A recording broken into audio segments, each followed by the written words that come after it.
So the first big idea I want you thinking about today is what message do you send to your team?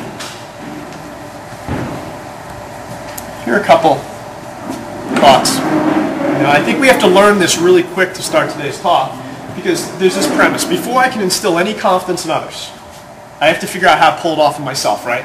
So we're going to start with yourself and work our way out. The title of this presentation was what? Confidence from the cage out.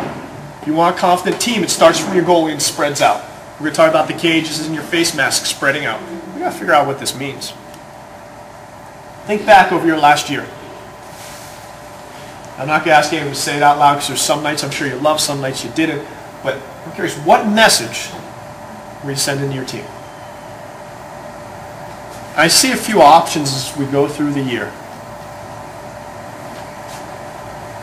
I've seen goalies look really productive.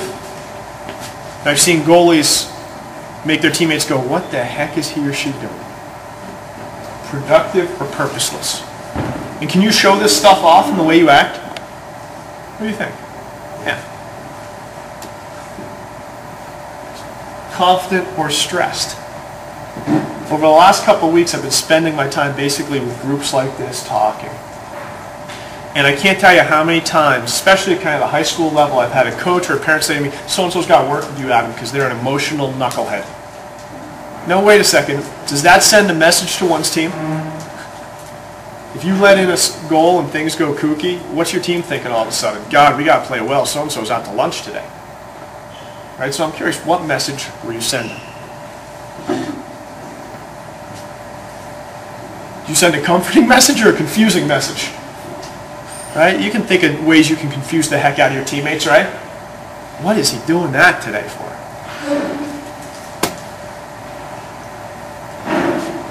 Consistent versus mixed.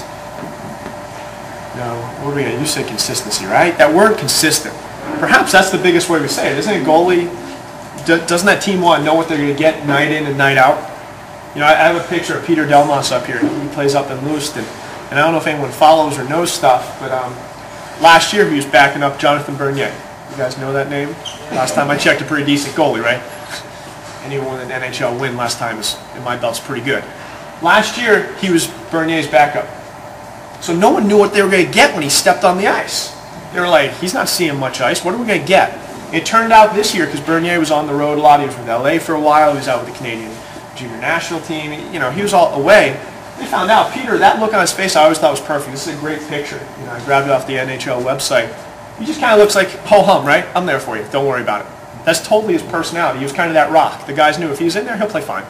We're not too worried about it. But that was critical because they didn't know what they were going to get. Imagine if he acted all goofy.